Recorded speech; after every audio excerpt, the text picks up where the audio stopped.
Hello everyone. तो ये है क्लास 9 का पहला वीडियो और इसमें हम लोग शुरुआत करेंगे फिजिक्स। ठीक है, मैं प्रभात कुमार, आपका फिजिक्स टीचर। इस फिजिक्स में एक्चुअली ये जो फिजिक्स है अपने क्लास 9 में, ये साइंस का ही एक पार्ट है। ठीक है ना, क्लास 9 में पूरा साइंस एक ही में दिया हुआ है, एक ही पार्ट में, आई मीन एक ही बुक में। तो आपको फिजिक्स उसी में है, केमिस्ट्री भी उसी में और मैथ्स भी, सॉरी बायो भी उसी में है। तो इन तीनों सब्जेक्ट को कंबाइन करके एक बुक बनाया गया है। ठीक है, जिसे हम लोग क्या कहते हैं, साइंस कहते हैं। अब बात करेंगे हम लोग इसमें एक स्पेशल पार्ट का, जिसका नाम हम लोग क्या रखते हैं, फिजिक्स कहते हैं जिसे। ठीक है ना, सभी लोग इससे इस नाम से परिचित होंगे। है क्या फिजिक्स? फिजिक्स में हम लोग पढ़ते हैं, स्टडी करते हैं नेचर को। ठीक है ना, फिजिक्स में किसको स्टडी करते हैं? नेचर को। तो स्टडी ऑफ नेचर है बेसिकली ये, है ना, स्टडी ऑफ नेचर। नेचर में कितनी घटनाएं घट रही हैं, ठीक है, क्या क्या हो रहा है आपके अगल बगल आस पड़ोस में, ठीक है, उन सभी चीज़ों को हम लोग किस में स्टडी करते हैं? फिजिक्स में स्टडी करते हैं। तो बेसिकली नेचर और नेचुरल फिनोमिना के स्टडी को हम लोग क्या बोलेंगे? फिजिक्स बोलेंगे। ठीक है ना, हम लोग ज़्यादा इस पर टाइम वेस्ट नहीं करेंगे और डायरेक्टली जो पढ़ना है हम लोग उस पर आएंगे। तो फिजिक्स को क्या जाना आपने कि स्टडी ऑफ नेचर है।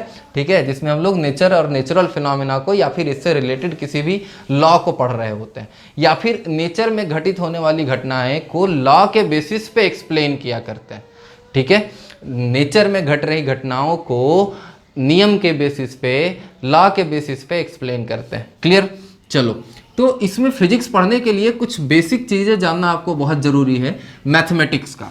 ठीक है, जैसे मैथमेटिक्स में होता है बहुत सारे फार्मूला जो होता है वो अप्लाई होता है इस सब्जेक्ट में, नंबर 1। नंबर 2, ग्राफ का आपको नॉलेज होना चाहिए। ठीक है, नंबर 3 कि मैथमेटिकली आप कैलकुलेट कर पाए चीज़ों को ढंग से। ठीक है, तो इसके लिए हम लोग थोड़ा सा मैथ्स का भी आइडिया लेंगे एक दो क्लास तक, उसके बाद हम लोग जंप करेंगे फिजिक्स पे। ठीक है ना, तो सबसे पहले आपके पास जो आता है मैथमेटिकल टूल में, आप इसको कह सकते हो मैथमेटिकल टूल। ठीक है, इस पूरे चैप्टर को मैथमेटिकल टूल।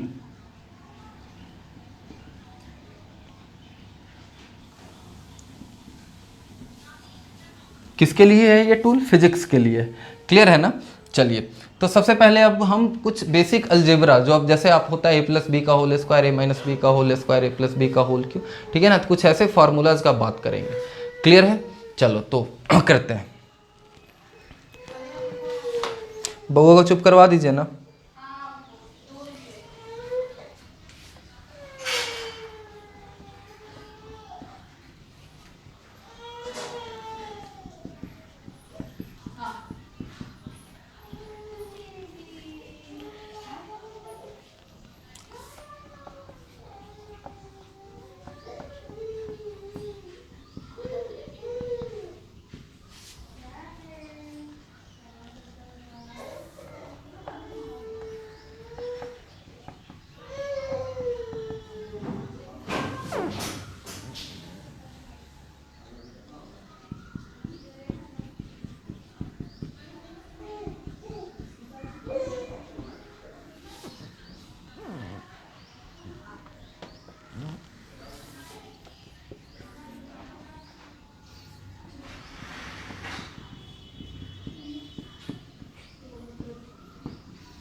तो ये कुछ फॉर्मूला है, ठीक है, जैसे a प्लस बी का होल स्क्वायर। आप हालांकि ये चीज़ आप पढ़ रखे हैं आपने पिछले क्लासेस में, लेकिन मैं एक बार रिमाइंड करवा दे रहा हूँ। a प्लस बी का होल स्क्वायर क्या है? a square plus B square plus 2ab, ये जानते हो सभी लोग। a माइनस बी का होल स्क्वायर क्या है? a square plus B square minus 2ab, ठीक है। a प्लस बी प्लस सी का होल स्क्वायर है, तो a square plus B square plus C square plus 2ab plus 2bc plus 2ca।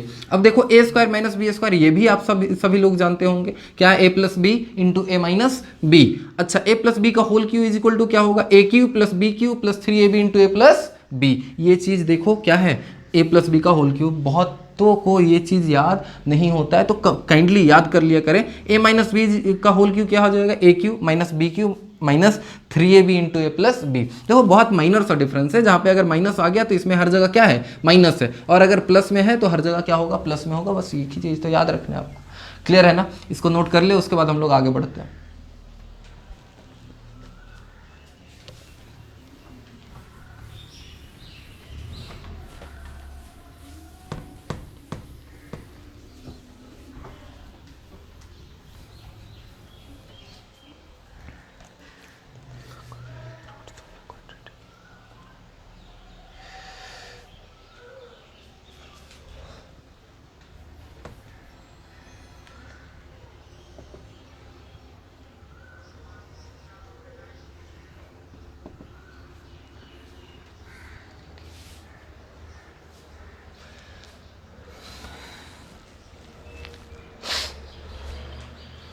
अब हम लोग पढ़ेंगे इक्वेशन के बारे में, ठीक है। इक्वेशन जो दो वेरिएबल, दो या दो से ज़्यादा वेरिएबल के बीच का क्या बताता है? रिलेशन को बताता है, उसे हम लोग क्या कहते हैं? इक्वेशन कहते हैं।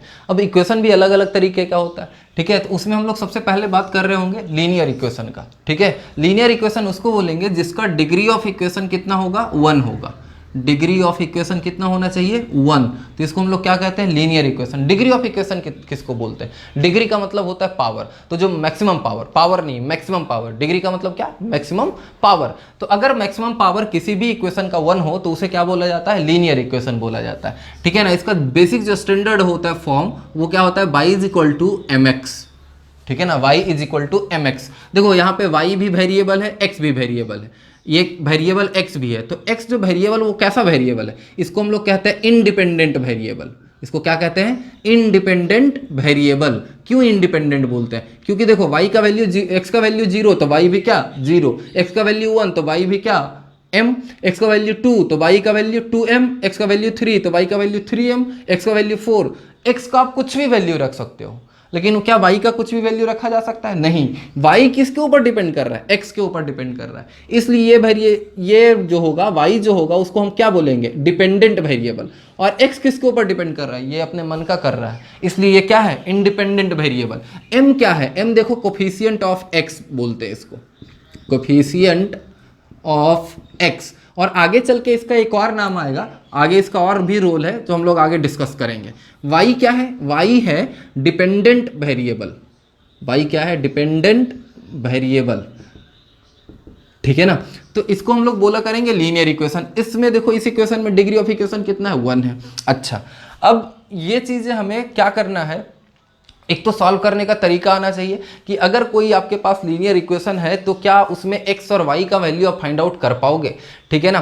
तो देखो, सबसे पहली बात तो ये कि अगर आपके पास दो वेरिएबल्स हैं तो कम से कम उन दोनों वेरिएबल के वैल्यू को फाइंड आउट करने के लिए दो इक्वेशन का भी जरूरत पड़ता है। अगर आपके पास 3 वेरिएबल का कोई इक्वेशन है तो आपको 3 वेरिएबल का कोई इक्वेशन है तो आपको 3 इक्वेशन चाहिए, ठीक है ना। अगर 4 वेरिएबल का है तो 4 इक्वेशन चाहिए, तभी आप क्या कर पाओगे? फाइंड आउट कर पाओगे उसके वैल्यू को। अब देखो, हम लोग पढ़ेंगे इसमें 2 वेरिएबल वाला, है ना। इसको नोट करते हैं, उसके बाद आगे बढ़ते हैं। 2 वेरिएबल वाले में क्या होगा?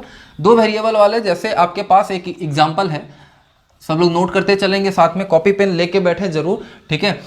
एग्जांपल में क्या है कि मान लो आपके पास है x plus y is equal to 3, equation first, और x plus 2y is equal to 6, equation second. अब देखो, अगर एक इक्वेशन रहता तो आप सॉल्व ही नहीं कर पाते, x और y का वैल्यू फाइंड आउट नहीं कर पाते। लेकिन 2 इक्वेशन है तो शायद आप कर पाओगे, शायद नहीं, आप कंफर्म कर पाओगे। बस आपको तरीका पता होना चाहिए, ठीक है ना। कैसे करते हैं सॉल्व ऐसा सिचुएशन में? देखो ध्यान से, क्या करना है, जैसे x और y है, ठीक है। अब इसमें एक मेथड होता है जिसको बोलते हैं एलिमिनेटिंग मेथड, उसको क्या बोलते हैं, एलिमिनेटिंग मेथड, है ना। तो उस एलिमिनेटिंग मेथड में क्या करना होता है, किसी एक को, या तो x को या तो y को एलिमिनेट कर देना है। कैसे एलिमिनेट करेंगे, एलिमिनेट करने के लिए आप मल्टीप्लाई कर सकते हैं इक्वेशन में, ठीक है। जब इक्वेशन में मल्टीप्लाई करेंगे तो इस साइड भी करेंगे और इस साइड भी करेंगे, कोई फर्क नहीं पड़ेगा। लेकिन यहां पे देखो, सिर्फ अगर हम माइनस कर दे इक्वेशन 1 और इक्वेशन 2 को, ठीक है, आप ऐसे मत करना डायरेक्टली, 1 - 2 अगर आप कर दो तो क्या मिलेगा, x + y = 3 और x + 2y = 6। और यहाँ पे अगर आप माइनस लगाओ तो ये देखो क्या हो जाएगा, -y = -3 आ जाएगा। यहाँ पे देखो -2y + y कितना, y, और -6 + 3 कितना, -3, क्योंकि ये देखो घट जाएगा तो y = कितना आ गया, 3। अब y = 3, एक का वैल्यू आप फाइंड आउट कर पाए। अब क्या करोगे, ये y = 3 पुट कर देते हैं, एक में या फिर दो में, किसी में भी। Now putting the value of क्या जी, किसका वैल्यू, y का, इन इक्वेशन 1, किसी में भी, 1 में मन है तो 2 में पुट कर दो, ठीक है। तो आप क्या लिखोगे, x + y के जगह पे कितना, 3 = 3, यानी x बराबर, अब देखो इसको इधर लेके जाओ तो 3 - 3 यानी x = क्या आ गया, 0। तो देखो x का भी वैल्यू फाइंड आउट हो गया और y का भी वैल्यू फाइंड आउट हो गया। क्लियर है। तो हम लोग ऐसे फाइंड आउट किया करते हैं, इसको जल्दी से नोट करें, उसका आगे बढ़ते हैं। अब अगला सवाल है, अगले में भी थोड़ा सा और इससे अच्छा सवाल लेते हैं। जैसे आपके पास रहा इक्वेशन x 2x + 3y = 6 और x - 2y = 12, ठीक है ना। ये आपके पास दो इक्वेशन है और आपको बोला है फाइंड आउट करिए आप वैल्यू को, x और y के वैल्यू को। कैसे करेंगे, तो फिर वही काम करते हैं। अब देखो ये कैंसिल नहीं हो रहा है, अगर डायरेक्टली ऐड कर दे या सब्सट्रैक्ट कर दे कुछ नहीं, ये कैंसिल ही नहीं हो रहा है, मतलब एलिमिनेट नहीं हो रहा है। तो क्या करना है, किसको एलिमिनेट करने का मन कर रहा है, मान लो मेरा मन है कि x को एलिमिनेट करते हैं, ठीक है। तो इस इक्वेशन में हम 2 से मल्टीप्लाई कर देते हैं, इसमें 1 से मल्टीप्लाई कर देते हैं। पहले इक्वेशन में 1 से और दूसरे में 2 से, तो क्या बनेगा, 2x + 3y = 6, और दूसरे में देखो मल्टीप्लाई करो तो क्या हो जाएगा, 2x, उसके बाद क्या, -4y = कितना, 24। अब देखो अगर हम माइनस कर दे अब इसको, तो माइनस करते हैं किसी भी अलजेब्रा वाले सम में या फिर सॉरी डिफरेंस में, है ना, तो उसमें क्या होता है, साइन सबका बदल जाता है। तो ये माइनस हो गया, ये प्लस, माइनस है तो ये प्लस हो जाएगा, प्लस है तो माइनस हो जाएगा, ये देखो कैंसिल हो गया। तो ये क्या बना, y = माइनस कितना हो जाएगा, 18, ठीक है ना, y = -18, ये y का वैल्यू निकल आया। अब इस वैल्यू को किसी में ले जाके पुट कर दो, है ना, 1 में या फिर 2 में। तो देखो 2x + 3 × y के जगह पे कितना है, -18 = 6, यानी 2x प्लस माइनस कितना हो जाएगा, 54 = 6। अब क्या करते हैं, 2x = अब देखो -54 को उधर लेके जाएंगे तो +54 हो जाएगा, तो 6 + 54 यानी कितना हो गया, इसका मतलब 60। तो 2x = कितना हो गया, 60। दिस इंप्लाइज x = कितना हो जाएगा, 30। तो x का वैल्यू कितना आ गया, 30, और y का वैल्यू कितना आ गया, -18, ठीक है ना। तो ऐसे करके हम लोग इसको सॉल्व करेंगे, नोट कर लीजिए।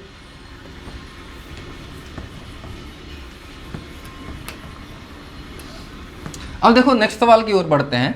यहाँ पे है x - 2y = 1 और एक है 3x + y = 2, ठीक है ना। आपके पास दो इक्वेशन है और x और y का वैल्यू फाइंड आउट आपको करना है, ठीक। तो कैसे फाइंड आउट करेंगे, फिर से आपको पहले दिमाग लगा देना है कि एलिमिनेट करना है किसी x को या फिर y को।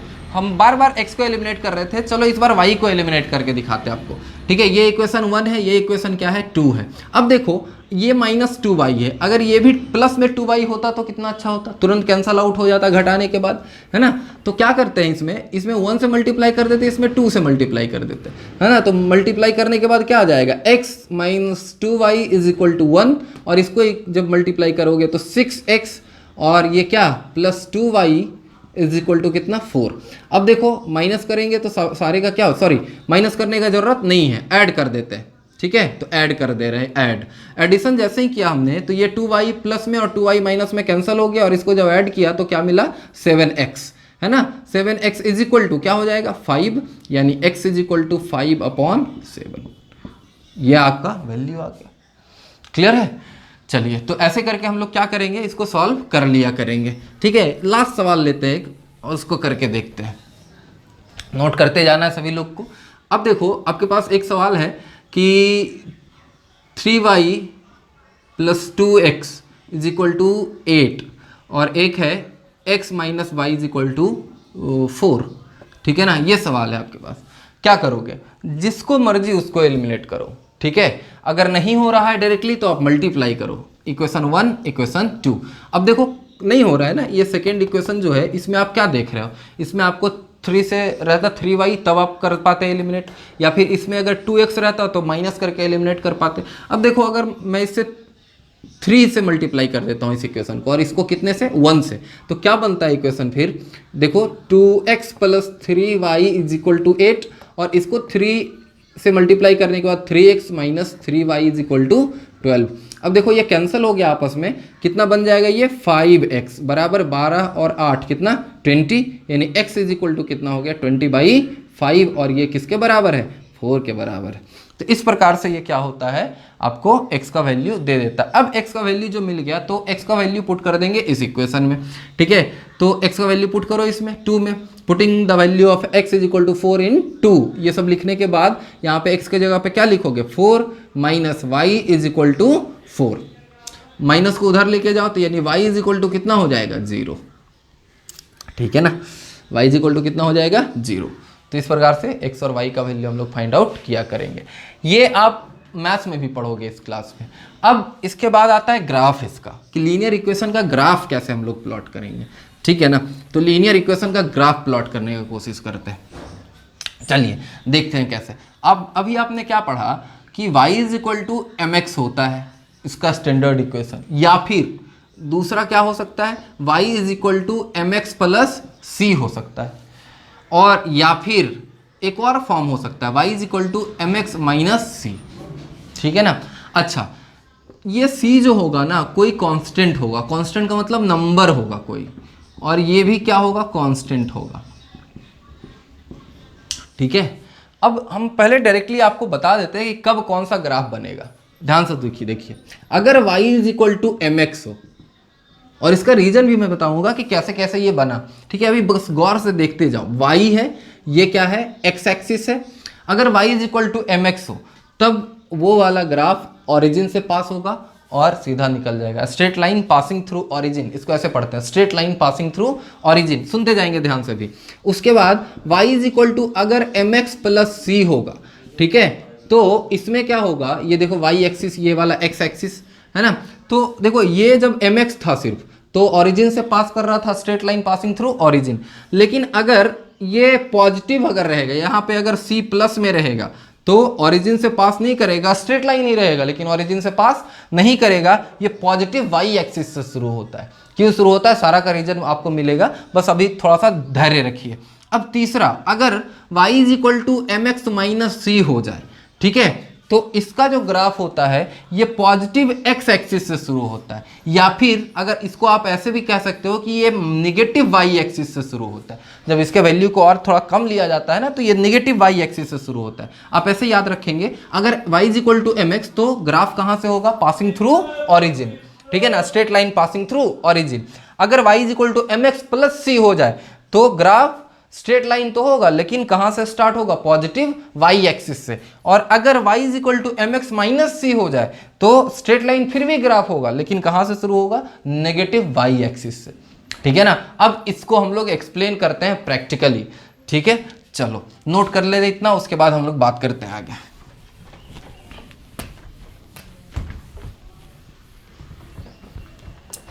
देखते हैं, जैसे देखो अगर y is equal to mx था ना पहला, तो इस फॉर्म में एक इक्वेशन लेते हैं हम लोग, y is equal to 2x। चलो ठीक है, m के जगह पे देखो कितना आया है 2 आया है, y है x है। अच्छा, अब ग्राफ प्लॉट करने के लिए क्या करते हैं हम लोग, ठीक है, तो x और y का वैल्यू लिखते हैं। ग्राफ प्लॉट करने का यही मेथड है ना। तो x बराबर 0 रखो तो y कितना हो गया, 0 हो गया। यहाँ पे 0 रख के देखो x के जगह पे तो y भी कितना हो जाएगा 0। x बराबर 1 रखो तो x बराबर जब 1 रखेंगे तो y भी कितना हो जाएगा 2 हो जाएगा। x रखो x के जगह पे 1 तो 2 इंटू 1 कितना 2। अच्छा, x के जगह पे 2 रखो तो 2 इंटू 2 कितना, y इज इक्वल टू 4। ये हो गया। अब इसका ग्राफ प्लॉट करने का कोशिश करें आप, ठीक है। तो 1 2 3, 1 2 3 है ना, और 4, चलो y का वैल्यू 4 तक है, 4 तक ले लो आप, 4 1 2 3 4 1 2 3। अब देखो 0 0 कहाँ, तो यहाँ पे देखो ओरिजिन पे क्या होता है 0 0, आप सभी जानते हैं ओरिजिन पे क्या होता है 0 0, जहाँ पे x और y एक्सिस आपस में एक दूसरे को कट करता है वो क्या होता है ओरिजिन, और वहाँ पे वैल्यू कितना होता है 0 0। अब दूसरा x बराबर अगर 1 है तो y बराबर कितना है 2 है, तो देखो 2 तो यहाँ लाई कर रहा है ना, तो ऐसे एक लाइन प्लॉट कर दो। और देखो x बराबर 1 है ना, x बराबर 1, तो x इज इक्वल टू 1 यहाँ देखो लाई कर रहा है ये, है ना, तो ये वाला लाइन आपके पास बना, ठीक है। तो ये पॉइंट मिला। अब देखो दूसरा क्या है, x इज इक्वल टू 2 तो y is equal to 4, x is equal to 2 देखो यहाँ पे है, y इज इक्वल टू क्या हो जाएगा 4 हो जाएगा। ये लो आप पॉइंट ढूंढो, ठीक है, ये रहा। तो देखो पहले 0 0, ये क्या है 1 है और 2 है, यानी x is equal to 1 y is equal to 2, और ये क्या है 2 है और 4 है। अब इसको आप मिलाओगे तो ये स्ट्रेट लाइन से मिल गया, passing through origin, straight line passing through origin. देखो ये y is equal to mx का फॉर्म है, ठीक है ना, इसको नोट करो। अगला एक और सवाल करते हैं, उसमें और क्लैरिटी के साथ सबको समझ आएगा। अब आपके पास मान लो आपके पास एक इक्वेशन है y is equal to 3y2x है, मान लेते हैं, ठीक है ना। तो अब देखो m के जगह पे कौन आ गया 3y2 आ गया, तो क्या करेंगे हम लोग, सबसे पहले आप ध्यान दें कि x और y का वैल्यू लेंगे अलग अलग, ठीक है। तो x का वैल्यू अगर आप 0 लेते हो y भी कितना हो जाएगा 0। ये भी देखो y बराबर किस पे है mx पे है, m के जगह पे कितना आया है 3/2, ठीक है। अच्छा उसके बाद x का वैल्यू 1 लेते हैं हम लोग, तो y कितना हो जाएगा, x के जगह पे 1 रखो तो 3/2 ही हो जाएगा। x का वैल्यू अगर हम 2 लेते हैं, x का वैल्यू 2 लो तो 2 से 2 कैंसिल हो जाएगा, तो कितना हो जाएगा 3, ठीक है। अब इसका ग्राफ बनाना है हमें, ठीक है, 3 वैल्यू मिल जाएगा उतना में ग्राफ प्लॉट हो जाता है, ठीक है ना। अब देखिए क्या कर सकते हैं, तो 3 4 1 2 3 4। अब देखो 0 0 ये पॉइंट मिल गया। अच्छा 1 और 3/2, 1 और 3/2, 3/2 का मतलब होता है 1.5, यानी 1.5 ये है और 1 है ये, है ना यहाँ पे। उसके बाद 2 और 3, 2 और 3, ये देखो 3 है और 2 यहाँ पे, और क्या करोगे इन सभी को मिला दोगे, बन गया ग्राफ। कुछ किया, पहले वैल्यू फाइंड आउट करो, ग्राफ में सबके पॉइंट को नोट करो, ठीक है, उसके बाद उसको मिला दो। अब इससे क्या मिला, प्रैक्टिकली आपको क्या मिला कि जब y is equal to mx का फॉर्म में रहेगा तो हमेशा graph straight line passing through origin होगा। क्लियर है ना सबको, चलिए आगे बढ़ते हैं। अगर अब y is equal to mx plus c वाला लेते हैं, ठीक है, नोट करते जाएंगे सभी लोग, y is equal to mx plus c वाला केस लेते हैं, ये रहा। तो इसको मैंने क्या बताया था कि कुछ ऐसा ग्राफ होता है, पॉजिटिव वाई एक्सिस से शुरू होता है, स्ट्रेट लाइन होता है लेकिन पॉजिटिव वाई एक्सिस से शुरू होता है। ये अपना वाई एक्सिस है, ये क्या है एक्स एक्सिस है। चलिए तो अगर आपके पास इक्वेशन ऐसा कुछ हो x प्लस 1 या 2x प्लस 1, चलो ये देखो किसके फॉर्म में है, m के जगह पे 2 आया, x के जगह पे c के जगह पे कौन आया 1। अब देखो यहाँ पे जो मैंने बताया था वो c से स्टार्ट होता है, जिसमें इसमें देखो c के जगह पे कौन है 1 है, तो 1 से स्टार्ट होगा। ध्यान दीजिए कैसे, तो वैसे ही x और y का वैल्यू लेते हैं अलग अलग, तो x बराबर 0 तो y बराबर कितना, x के जगह पे 0 पुट करो, y 1 आ गया नंबर 1, ठीक है। अगला देखो next, x is equal to अगर 1 रखा जाए तो y कितना हो जाएगा 2 इंटू 1 प्लस 1 कितना 3। अगर x इज इक्वल टू -1 रखा जाए तो -2 -1 हो जाएगा। देखो x इज इक्वल टू -1 तो 2 इंटू -1 कितना -2 प्लस 1 कितना -1। अब इसका ग्राफ बनाना, चलो माइनस अगर नहीं लेने का मन कर रहा है तो एक और वैल्यू ले लो 2, तो कितना हो जाएगा ये 5, ठीक है ना। अब देखिए 1 2 3, 1 2 3 4 और 5, 4 3 2 1 1 2 3। अब ढूंढो 0 और 1, 0 किसका x का और y का कितना 1, तो पहला पॉइंट तो आपको यहाँ मिला। दूसरा पॉइंट 1 और 3, देखो ये क्या है 3 y बराबर और x बराबर कितना है 1 है, ये लो दूसरा पॉइंट ये मिल गया। x बराबर 2 y बराबर 5, x बराबर 2 y बराबर 5, ये देखो ये पॉइंट मिला और यहाँ से इन तीनों को मिला दो, है ना, स्ट्रेट लाइन से ये मिल जाएगा। तो देखो कहाँ से शुरू हुआ 1 से, c के जगह पे कौन था 1 था तो 1 से शुरू हुआ, अगर c रहता तो c से शुरू होता। देखो बिल्कुल उसको फॉलो कर रहा है, ठीक है। तो ऐसे करके हम लोग ऐसे ग्राफ भी बना सकते हैं, ठीक है। आई होप ये क्लियर हो गया होगा। अब आते हैं तीसरे टाइप में mx माइनस सी पर, तो ये हो जाएगा mx माइनस सी, है ना। तो mx माइनस सी का अगर एग्जाम्पल ले तो क्या लिखोगे, y is equal to 2x minus 1 कर लेते हैं, चलो आसान है, ठीक है। देखते हैं करके क्या होता है। अब देखो इसके लिए भी आप क्या करोगे, वैल्यू निकालोगे x और y का, है ना। तो x बराबर 0, y बराबर कितना -1, ठीक है। अच्छा x इज इक्वल टू अगर 1 करते हैं तो y कितना हो जाता है 1, x इज इक्वल टू अगर 2 किया जाए तो y कितना हो जाएगा 3, 3 वैल्यू मिल गया। अब आप कर दो 1 2 3 4 -1 -2 1 2 3 4 -1 -2 1 2 3 4। अब देखो पहला x बराबर 0 y इज इक्वल टू -1, यानी पहला पॉइंट यहाँ मिल गया, ये लो। दूसरा 1 and 1, ये लो।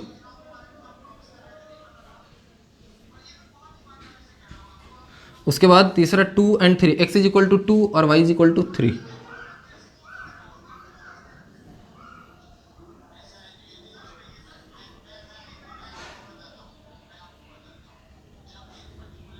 ये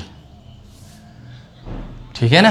तो यहाँ पे देखो ये कहाँ से शुरू हुआ है, नेगेटिव वाई एक्सिस से, प्लस रहता था तो पॉजिटिव वाई एक्सिस से। देखो ये चीज़ प्रूफ हो गया, ठीक है। तो आप डायरेक्टली याद कर सकते हो y is equal to m x, straight line passing through origin, y is equal to m x plus c, straight line passing from starting from positive y axis. अगर उसका नेगेटिव वैल्यू जब x का लोगे ना तो पीछे जाएगा graph. ध्यान सुने, अगर आप y is equal to m x plus सी का ग्राफ ऐसा लेते हो तो अगर नेगेटिव x का वैल्यू लेना शुरू कर दो तो ये ग्राफ ऐसा जाएगा, ठीक है ना। और अगर इसमें आप लेना शुरू कर दोगे नेगेटिव तो ये ऐसा जाएगा। पीछे भी जा सकता है, ऐसा नहीं, ये इधर इन्फानाइट तक जा सकता है और इधर भी इन्फानाइट तक जा सकता है, वो तो वैल्यू लेने पे डिपेंड करेगा। लेकिन अगर आप x इज इक्वल टू 0 से स्टार्ट करोगे ना तो ये कहाँ से, पॉजिटिव वाई एक्सिस से। x इज इक्वल टू 0 से स्टार्ट करोगे तो नेगेटिव वाई एक्सिस से शुरू होगा। x इज इक्वल टू 0 से स्टार्ट करने के बाद अगर x का नेगेटिव वैल्यू लिया जाएगा तो ये ग्राफ कुछ ऐसा बढ़ेगा, x का नेगेटिव वैल्यू लिया जाएगा तो ये ग्राफ कुछ ऐसा बढ़ेगा। क्लियर है, ये ग्राफ समझ में आया आपको, ठीक है। चलिए अब बनाने का तरीका तो आप जान गए ग्राफ में कि कैसे ग्राफ प्लॉट किया जाता है। अब सवाल आता है कि इसमें एक और टर्मिनोलॉजी पढ़ना है ग्राफ में जिसको हम लोग बोलते हैं स्लोप, ठीक है। स्लोप का मतलब होता है ढलान। स्लोप का मतलब क्या होता है, ढलान, वो इंक्लिनेशन। जैसे आप अगर एक सीढ़ी होता है जो कंप्लीट अभी बना हुआ नहीं है ना, सीढ़ी में जो भैया स्टेप्स है वो नहीं बनाए गए, तो सीढ़ी बनाने में क्या देखते हो सबसे पहले कि उसको ना एकदम एक फ्लैट इंक्लाइन प्लेन बना दिया जाता है। फ्लैट इंक्लाइन प्लेन का मतलब क्या होता है, ऐसा कुछ, ऐसा जमीन के साथ कुछ ऐसा बना दिया जाता है ना। और इसके बाद इसके ऊपर स्टेप्स लगाया जाता है ऐसे करके, आप देखते होंगे ऐसा, सीढ़ी तो ऐसा ही कुछ बनाया जाता है ना, ये, और उसके बाद ये छत पे चले गया, ऐसा ही ना होता है। तो अगर ये चीज़ नहीं है अभी, सोचो तो ये क्या है, ये तो इसको ये जमीन के साथ कितना मतलब वो है, ठीक है, इसको क्या बोलते हैं, इंक्लिनेशन, या फिर इसको ये जो लाइन बना है इसका स्लोप क्या होगा। स्लोप का मतलब कितना डिग्री एंगल से ये जुड़ा हुआ है, ठीक है ना। अच्छा, स्लोप बेसिकली हम लोग स्लोप किसको कहते हैं, स्लोप बराबर होता है m। कैसे पता, अब देखो थोड़ा सा ट्रायंगल यूज करेंगे हम इसमें, ठीक है। आई थिंक सबको आता होगा ट्रायंगल। जैसे अब आपको अगर y इज इक्वल टू क्या है mx है तो पता है क्या करना पड़ेगा, m बराबर आप क्या लिखोगे y अपॉन x, ठीक है। और y is equal to m x का ग्राफ कुछ ऐसा होता है। ये होता है किसका वैल्यू, y का, और ये किसका वैल्यू होता है, x का। और ये अगर मान लो थीटा एंगल से जुड़ा हुआ है, ठीक है ना, तो इसका स्लोप हम लोग निकालते हैं कैसे करके, ध्यान दीजिए। देखो ये तो पैरेलल है ना एक्स एक्सिस का ये वाला लाइन, तो जितना ये उतना ही है, मतलब ये वाला y और ये वाला कितना है, ये अगर x है तो ये x, और ये थीटा क्या है, कोई एंगल है। तो m जो होता है ना, स्लोप जो निकाला जाता है y अपॉन x से निकाला जाता है। ऐसा इसलिए होता है क्योंकि एक फॉर्मूला होता है ट्रिगोनोमेट्री में, tan थीटा बराबर परपेंडिकुलर अपॉन बेस। तो ये परपेंडिकुलर क्या है, y, और बेस क्या है, x, ठीक है। और ये क्या देता है, स्लोप को दे रहा होता है ना। tan थीटा किसको बताता है, स्लोप को बताता है। तो याद रखेंगे जब कभी भी आपको स्लोप निकालना होगा तो क्या निकालना है, tan थीटा। tan थीटा मतलब m, स्लोप, अब देखो ये क्या हो गया, tan थीटा बराबर क्या, y अपॉन एक्स, और m बराबर भी क्या, y अपॉन एक्स, यानी tan थीटा और y अपॉन एक्स आपस में क्या है, एक सेम है, यानी स्लोप बराबर m is equal to tan theta. अभी इसको याद रखें, ठीक है ना। अभी ये चीज़ आपको पता नहीं है, बस आप जान लो कि tan थीटा बराबर होता है परपेंडिकुलर अपॉन बेस। तो y परपेंडिकुलर है और ये क्या है, बेस है, ठीक है। तो हम लोग स्लोप कैसे निकाला करेंगे, tan थीटा से। tan थीटा बराबर क्या होता है, परपेंडिकुलर अपॉन बेस। क्लियर है सभी को, अगर फिर से सुने, ठीक है। इसको आपको याद रखना है, अभी आप ये चीज़ नहीं जानते हो। स्लोप हम लोग कैसे निकालते हैं, परपेंडिकुलर अपॉन बेस से, और वो क्या होता है, tan थीटा के बराबर होता है, ठीक है। यानी y अपॉन क्या हो जाएगा, x हो जाएगा, और स्लोप को हम लोग m से रिप्रेजेंट करते हैं, ठीक है। ये देखो क्योंकि m बराबर ही y अपॉन x है, और ये क्या है, स्लोप के बराबर। यानी कभी भी किसी भी ग्राफ का स्लोप निकालना हो तो आप क्या निकाल देंगे, tan थीटा निकाल देंगे उस ग्राफ का, और tan थीटा निकालने के बाद आपको क्या पता चल जाएगा, स्लोप पता चल जाएगा। क्लियर ना, चलिए।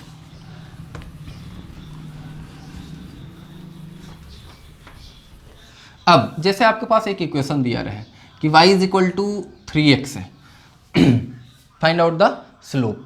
तो आपको कुछ करने का जरूरत नहीं है, ठीक है। स्लोप कैसे फाइंड आउट करते हैं, तो स्लोप बराबर होता है क्या, y अपॉन एक्स, और इसी को तो m के बराबर कहते हैं। तो देखो y अपॉन एक्स निकाल दो इसमें, तो कैसे निकालोगे, y अपॉन एक्स, इसको इधर लेके जाओ तो कितना आ गया, 3। यानी ये 3 क्या है, इसका स्लोप को बता रहा है। स्लोप को कितना बता रहा है, 3। कौन बता रहा है, ये 3। y अपॉन एक्स किसके बराबर होता है, tan थीटा के बराबर होता है, और tan थीटा बराबर क्या होता है, m होता है। m का मतलब क्या होता है, स्लोप होता है। और m, या फिर सिंपली ये कह लो ना कि m के जगह पे जो रहेगा वो स्लोप को रिप्रेजेंट करता है, सिंपल। जैसे y इज इक्वल टू अगर 3x प्लस 1 रहे तब भी, तो जी अभी भी ये 3 क्या कर रहा है, स्लोप को रिप्रेजेंट कर रहा है। y is equal to 4x plus 1 minus 1 रहे तब भी, तो जी अभी भी 4 किसको रिप्रेजेंट कर रहा है, स्लोप को रिप्रेजेंट कर रहा है। क्लियर है सभी को, है ना। तो जब भी x का जो कोफिशिएंट होगा वो क्या करेगा, स्ट्रेट लाइन ग्राफ में स्लोप को रिप्रेजेंट करेगा। क्लियर हुआ, वेरी गुड।